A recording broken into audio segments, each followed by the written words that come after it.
All right, we'll go ahead and get started. I'm Nolan Numrich. I'm the CEO at Western Cooperative Electric, and with me I have Christina Hayes, who's our Member Services Manager. We're just going to go through our cost of service study, talk a little bit about rates, and then at the end we'd like your feedback, and if you have any questions, we'd be happy to answer them. So I guess the main question is, why are we here? And the simplest terms is that Western needs to collect more revenue from our members to maintain current service levels, and we want to hear your feedback. So as we get started here, we've put together a video that kind of gives the background of what it is that we're trying to accomplish and why. So I will show that now, and it'll be about a 10-minute video.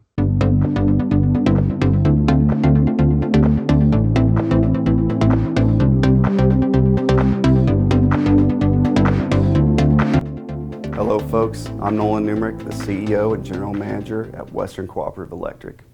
As an electric cooperative, we live by the cooperative values of fairness, openness, and transparency. That's why I'm excited to launch Straight Talk from the Top, where I'll keep you in the loop throughout our rate-making process. To make this process clear and accessible, we have divided it into 5 distinct phases.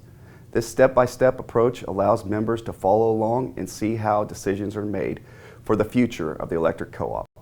Let's dive in. We begin with phase 0. Keeping a close eye on our financial health. Running an electric co-op is a lot like managing a farming operation. You have to watch the weather, tend to the crops, and balance the budget to ensure everything thrives year after year. Our member-elected board of directors does just that, constantly reviewing detailed reports on our revenue, which comes directly from your electric bills, and our expenses, including purchases from power suppliers, maintaining our vast network of lines, and compensating our dedicated staff who work around the clock to keep your lights on. Here in Kansas, where severe storms can strike without warning, knocking out power and damaging equipment, financial strength is absolutely crucial. It's what allows us to respond quickly and keep your power flowing when it matters most. The board analyzes trends such as rising inflation, rising interest rates, fuel costs from power generation, and the ongoing need to replace aging infrastructure, including poles and transformers that have served us well but are reaching the end of their lifespan. The board is also looking ahead, planning for investments in the future, like upgrading to more storm-resistant infrastructure or adopting new technologies to make our system even more efficient and reliable. If the numbers reveal a potential gap between our rising costs and current revenue, the board recognizes it's time to take thoughtful action. Remember, as a not-for-profit cooperative owned by you, our members, this isn't about generating profits. If we collect more revenue than needed, it's returned to you through capital credits. This is all about sustaining reliable, affordable power you count on every day. Whether it's lighting your home, running your farm, or powering your business, Western is dedicated to serving you. When the board identifies potential need for an adjustment, we advance to phase 1. Bringing in the experts for a cost of service study. We've hired Power Systems Engineering, an independent rate consultant, to conduct this thorough analysis. It's a lot like calling a skilled mechanic to inspect every part under the hood of our cooperative, ensuring everything runs smoothly. This expert team digs deep into our operations, examining how much we pay for electricity from our power suppliers, the ongoing cost of maintaining over 4,000 miles of lines that crisscross Kansas prairies, and the essential investment to keep our grid modern, resilient, and reliable against whatever Mother Nature throws at us. The consultant's primary goal is to determine the true cost of delivering electricity to every single member, regardless of the situation: a family in a rural farmhouse, a small business in town, or a larger agricultural operation. They carefully analyze how each group uses electricity. For instance, households might peak in the evenings for cooking and running large appliances like dishwashers and clothes dryers, while businesses typically ramp up during daytime hours for operations. This insight helps craft rates that are fair, equitable, reflecting real usage patterns while fully covering our costs and minimizing subsidization between members. The outcome is a comprehensive report that serves as a clear roadmap, directing the board toward a rate structure that maintains Western's financial soundness. It prevents any undue burden on specific member groups, keeping things balanced and just. Though it's a complex undertaking, it's firmly grounded in our core commitment to fairness, transparency, and dependable service across the entire service area, from the smallest homestead to the largest commercial user. With this expert guidance, we're equipped to make informed decisions. After the independent rate consultants have completed a cost of service study analysis in Phase 1, we're ready to move to Phase 2, where the board approves a new rate design. This design thoughtfully focuses on a rate structure crafted to ensure fairness, financial stability, and a reliable energy future for all of us. At Western Cooperative Electric, we're not just your energy provider, we're your neighbors, fellow members, and a cooperative owned by you. As a not-for-profit cooperative, any additional margin collected by Western is returned to you through our capital credit process. Our Board of Trustees, who pay the same rates as you, has worked diligently to create a rate structure that reflects the realities of living in rural Kansas while keeping your needs first. Following an in-depth cost of service study, our board has approved a new rate structure addressing rising costs with a revenue adjustment of 3.7% over the next 3 years to bridge a projected shortfall. What does this mean for you, and what has Western done to keep rates more affordable? Initially, we identified a need for $2.1 million in additional revenue, but through internal efficiencies and careful financial planning, we have reduced that number to $1.65 million. This includes the following internal actions to keep rates as low as possible. Western has maximized FEMA reimbursements for natural disasters, totaling more than $29 million in claims since 2006. By leveraging technology to gain staffing efficiencies, the cooperative has been able to reduce the total number of full-time positions from 59 to 52. Extending patronage capital retirement rotation cycles has reduced the required revenue for operating the cooperative by more than $500,000 annually. And finally, by reevaluating financial targets to lower the required revenue by $500,000 annually while still maintaining financial strength. With these proactive actions, Western's board has maintained member focus and helped prevent larger rate increases. Unfortunately, there are several external factors outside of our control that have placed additional cost pressures on the cooperative. One of these factors has been and continues to be inflation. Since 2020, Western and the industry as a whole has seen 60, 70, and even 100% inflation on many of the materials necessary to deliver reliable energy to our members. This includes increases on wires, poles, transformers, meters, and trucks.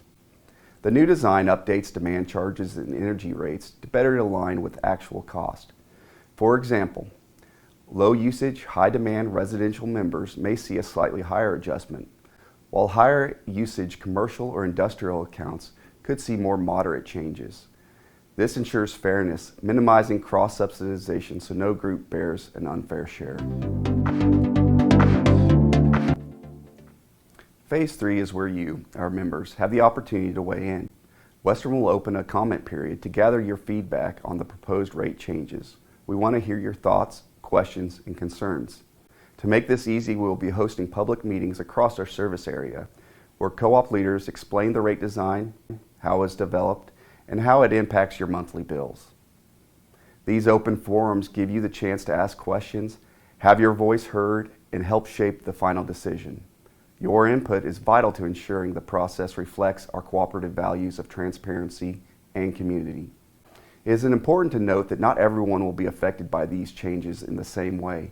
Members with high demand, low usage may see higher impact than someone who is more consistent with their electric usage. We have developed a frequently asked questions section that can be found at westerncooperative.com or in the October edition of the Kansas Country Living magazine.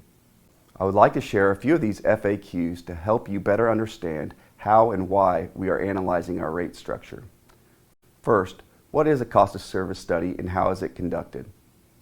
A cost of service study is broken down into 3 parts. In the first part, our independent rate consultants determine the total amount of money needed to operate the cooperative and meet the financial targets, known as required revenue.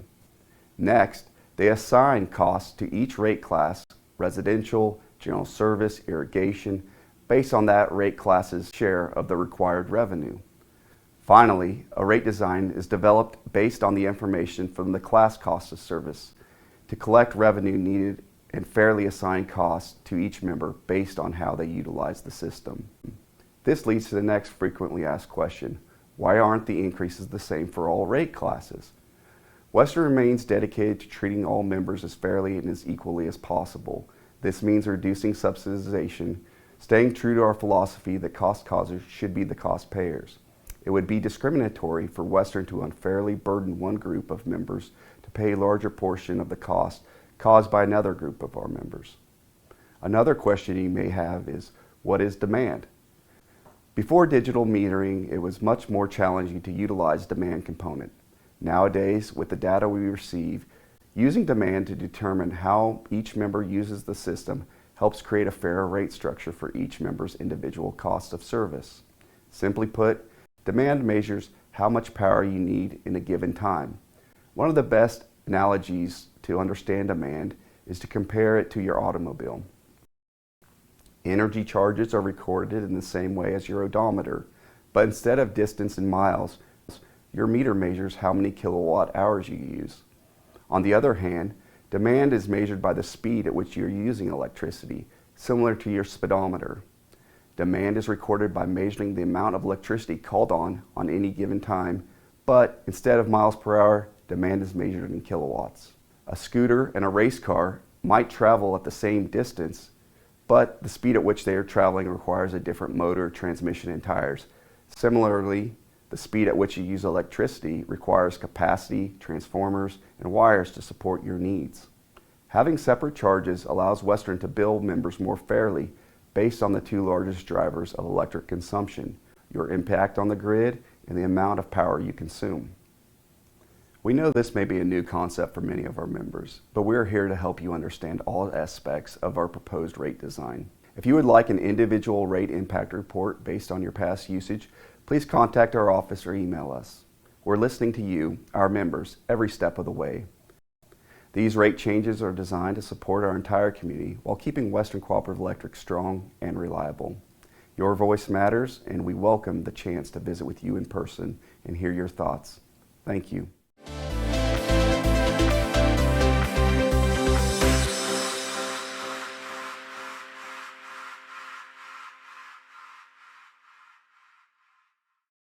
So we are here in phase 3, where we're opening comment period for public meetings.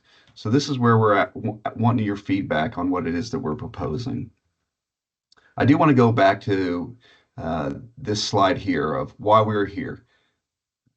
More revenue from our members to maintain the current levels of service. And really, what does that mean? Why do we need more revenue to maintain the current levels of service? You could go to probably any co-op in the entire nation and you're still going to hear these 3 words: safe, affordable, and reliable. Safety, that's always going to be at the forefront of everything we do. We want our employees to be safe. We want the public to be safe. We want our members to be safe. That's going to be ever present in everything that it is that we do. Now, when it comes to affordability and reliability, you have to strike a balance. The example I use is you could have the most reliable system in the country. We could go out and bury all 4,000 miles of our distribution power lines, and at a cost of, I think I had our operations guy run it. He said it'd be about $6 billion to bury all those power lines. That $6 billion cost would sure make things unaffordable. And on vice versa, we could probably have the most affordable rates. We could have the cheapest rates, but your reliability would suffer if we're not fixing, doing rebuilds, replacing poles. Yeah, you might have cheap rates, but your lights might be out too. So when it comes to affordability and reliability, there really is a balance that has to happen there. And this slide, this shows inflation rates from 2020 to 2024. You can see our transformers have gone up almost 100%. Cross arms are up 100%. Wires up 61%. So really everything across the board that we use to deliver that reliable service has seen a spike, and really primarily the driver of that is inflation. Here's another graph that kind of illustrates what it is that us as a distribution co-op is faced with. The red bars are inflation rates for co-ops across the country, and the yellow bars are the CPI over that same time, the Consumer Price Index. And you can see that over the last few years that distribution co-ops inflation rates are actually outpacing the CPI for the things that you buy in your everyday life. Speaking of those things that you buy in your everyday life, I got these statistics from the Bureau of Labor Statistics. Over the past 5 years, nationally, we've seen electricity go up about 5%, but that's being outpaced also by haircuts, gallons of gas, groceries, eggs at their highest. I think we remember that from, I think it was last year, where they really spiked at that 144% above what they had been running prior to that. But we know that everything is going up and it is impactful. But what I want to show here is that we are doing our best to keep rates as low as possible, even though we are facing these challenges. We have taken some actions to keep prices down. We just had our Kansas just did a 2024 residential rate study. So looking back at 2024, um, and kind of ranking people of who has the lowest residential rates. Western actually came out seventh out of 27 electric co-ops in the state. So we're still in that bottom quartile. Very proud of that, and that's a lot of that's credited to our staff being efficient, our board for making these decisions to really focus on trying our best, despite the environment that we're in, to keep rates as low as possible. You can see that we're also 6% below the Kansas average. And really one that I really want to point out that I'm proud of is that we're 2.5% below the average investor-owned utility. So I think most people know of Evergy as being the big investor-owned utility in the state. They serve all the big cities, Wichita, Hutchinson, Topeka. So they have that population center, whereas out here in Western Kansas, we just don't have that population density.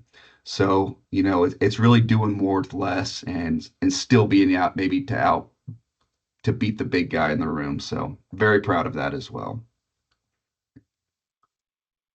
I talked about it in the video, but when it comes to a cost of service study, it really is broken down into these three parts: the required revenue, the class cost of service study, and the rate design.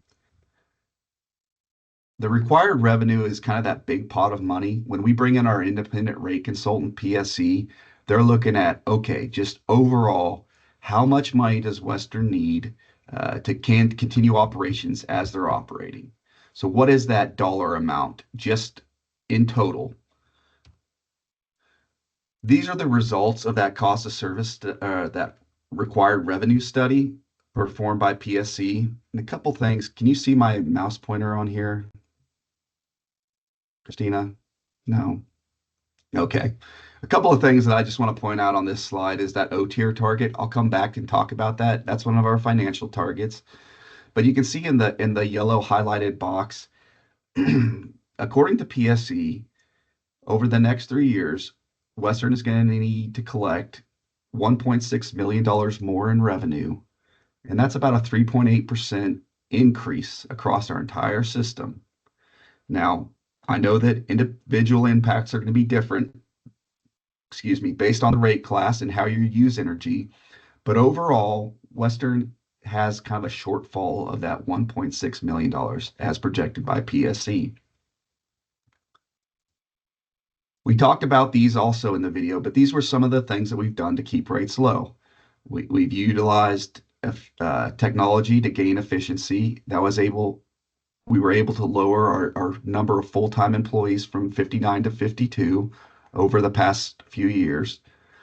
We've maximized FEMA reimbursements to the tune of about $29 million. And on those FEMA reimbursements, it's really important to maximize those, because every dollar that we collect from FEMA is one less dollar that we can collect from our members and through rates. So those are very impactful. Those last two items I kind of want to focus on: extending patronage retirement cycle. That saves us about $500,000 annually.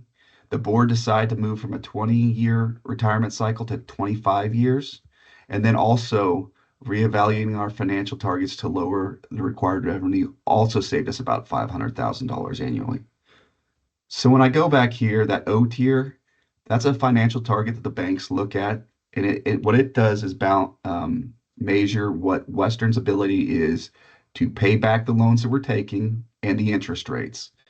So essentially, we were running about at 2.5. The board decided to move that down to 2.25. Still maintains that financial strength, but it saves us about $500,000 a year. Likewise, extending that patronage capital retirement cycle saved us about another $500,000 a year. And you can see when we're looking at about a $1.6 million shortfall, if we had not taken those actions or the board had not taken those actions, it'd almost be double of what it is that we're trying to accomplish in this cost of service study. So the board certainly takes that in mind when they're making these decisions that we are trying to keep rates as low as possible, but we're still showing that shortfall. The pie chart on the right, you can see the fixed expenses. That's going to be your depreciation, your interest, your property taxes, wholesale power purchases by Western. That accounts for about 75% of our total expenses. Now, operations and maintenance, and that's just specific to the distribution co-op, Western. That's paying for all of our employees, the materials it takes to deliver power to your home, the trucks. We call those controllable expenses, but again, we're still subject to inflation, which is kind of an external factor. But as you can see, out of every dollar that we take in from our ratepayers, only about 25% of it is really used to run the co-op. So kind of a small portion of that pie. So we talked about the required revenue, that big pot of money. Now we go down to the cost of service.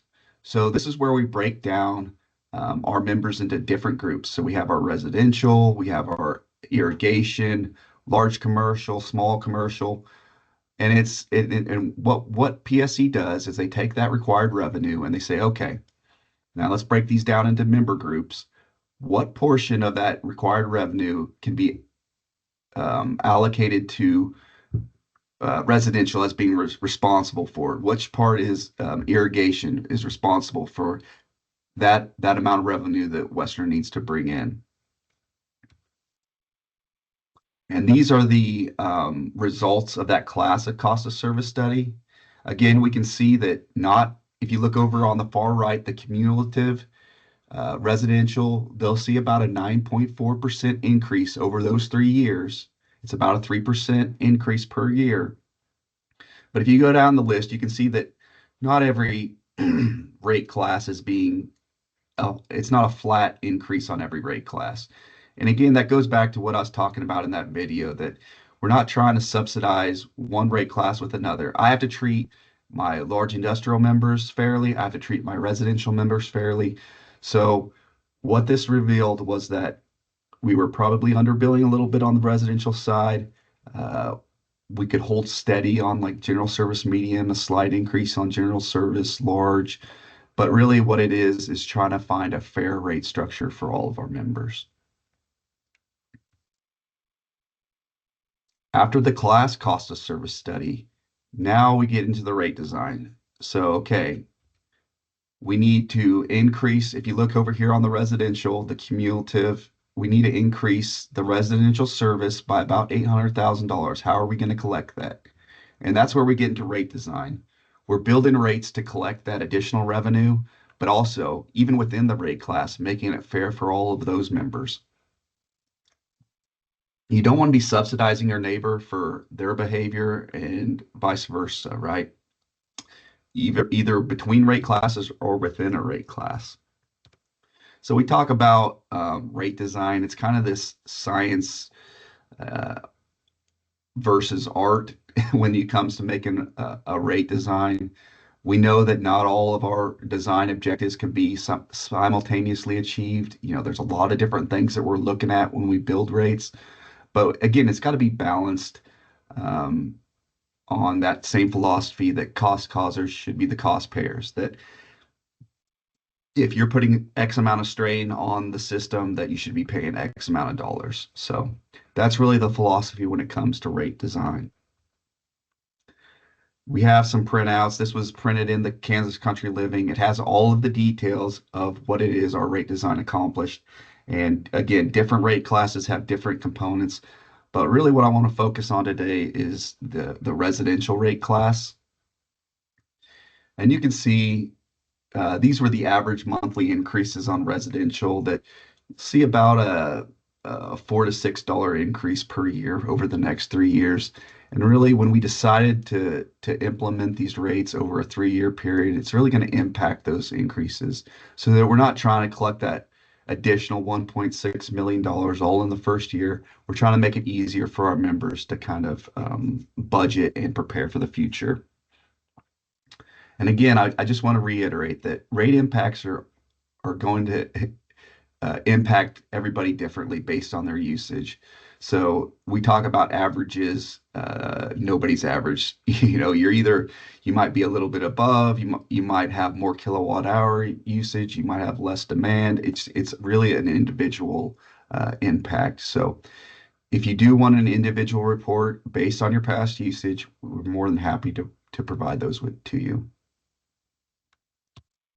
So let's focus in on that residential rate tariff. As you can see on the proposed rates that our customer charge or the base charge as it is on your bill is going to stay at that $45 per month. That was a big focus of our last cost of service study, that we are getting that base charge up to where we thought it would be before we sell any electricity to our members. That's what it was determined where that base charge should be. The new component to the residential rate tariffs is demand. So in 2026, we're going to start with a $1 per kW demand, and then $2 and then $3 by 2028. As we are introducing that demand charge, you can see the energy charge will creep down a little bit. So we will offset some of those demand charges with the lowered energy charge over that same amount of time.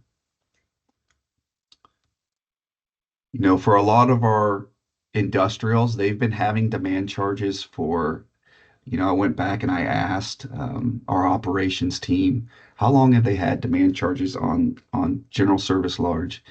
And it's been like 30, 40 years that they've had these demand charges. So demand's not a new concept in the industry. However, it is going to be a new concept for a lot of our members and a lot of our residential members. So I just want to kind of go back to what is demand and how can you control your demand as a member. You can see on this chart on the right, if you're running your stovetop and your dishwasher for a full hour, you could have 3.3 kilowatt hours each. That's your energy charge, but you're also going to set your demand at 3.3 kW. When it comes to demand, you just want to remember to smooth it out. You don't want those big peaks, happening, because that's where you're going to get billed is your highest peak over the month within an hour's time. So on the left, you can see this person smoothed it out. They did their cooking first, and then they did their dishwashing next. And their energy is still 3.3 kilowatt hours, but their demand only peaked at 1.8 kW. So what they'll effectively do is lower their bill by smoothing it out. That's how we're billed as a utility. Western, we pay wholesale bills. We pay by demand. So whatever Western's system as a collective peaks at for that month, that's what Western's going to have to pay. So when you add that demand component to all of your rate classes, like we're doing in this cost of service study, we're really aligning how Western's being billed by our wholesale provider and how our members are being billed by Western. So kind of just an experiment here. I just added 20%. So I made a high demand user, an average residential user, and a low demand user. And what I did was I added 20% to the demand on the high user and just took off 20% on the low user. So this is a month at a time. You can see the high demand user, they're going to see about it would be over those year period, it'd be about $175 added to their bill per year, which equates to about a 1450 per month charge additional to what they're paying now. The average residential user with the demand holding steady would see about an $11 added per month over that same period, and then a low demand user would see significantly less at that $9 per month. Now, what's interesting is on this, I kept the kilowatt hours all the same for every month, held that at 850 kilowatt hours. But you can see how actually controlling your demand can lower your bill. And when you add that demand component, what you're really doing is adding two different ways to control your bill as a user. Of course, we always talk about energy efficiency, changing out your light bulbs, using insulation, lowering your energy, using less energy, shutting off the lights, turning up the thermostat. Those are, the type of things that it lowers your energy usage. And again, the more you save on usage, the more you save on your bill. What demand does is it also provides you another way of controlling your bill. So if you're conscious about how much electricity it is that you're calling on at any given time, spreading out those peaks like cooking first and then washing dishes next, you can actually control your bill that way too, and lower your bill as well. It's important to know that I think when it comes to demand, the way that I really think about it is that convenience has a cost. If you want to do all those things at the same time, if you want to run your hair dryer and your stereo and your dryer and your water heater all at once, you can do that. I mean, that's up to you. But convenience has a cost. So you are probably going to have to pay a higher demand. If you're conscious about how you're using electricity, how you're using demand, you'll probably pay lower. And that's the way it is. And when I talk about convenience has a cost, the way that I like to think about it is, you could go through that drive-through coffee shop, that Starbucks, and you could get a $5 coffee. Well, or you could go home, take your scoops of coffee, make a pot of coffee.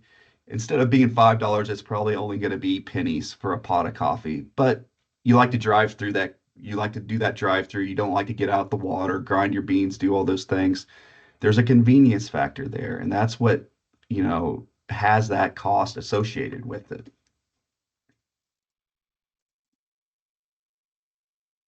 As I said, there's no average user. Everybody's going to be affected a little bit differently. And this is what this graph illustrates. These are the dollars per month of increase across all of Western's residential ratepayers. You can see most people kind of fall in that $2 to $6 additional per month, but some might be less, some might be more. It's really individualized. So again, it kind of goes back to how it is that you're using electricity. If you would like that individualized report, we can provide that to you, and you can kind of get a feel for what that's going to look like for you as a user. And if you would like to change your behavior, use less energy, smooth out your demand, you're going to affect your bill in those different ways. So we do have some resources available on our website under the My Cooperative tab, Rate, Study, and Design. We have all of our information that we've put together over the last several months. Again, you can email us at rates@Western Co-op, and we'll be able to provide you that individual projections for budgeting purposes. Also, if you don't have Smart Hub already, I would suggest looking into it. It's a mobile app on your phone. You can pay your bill, you can track your usage. Really, a lot of really great information through that Smart Hub app. So that's all I have. Are there any questions for me?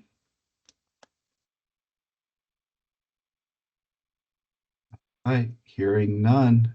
I appreciate the time, and we will be having our public rate meeting on November 20th at the Western Co-op office. That's where our board will vote on these rate changes. And then if they approve, they'll be going into effect January 1st of 2026. All right, seeing no other questions, that's all I have. Thank you.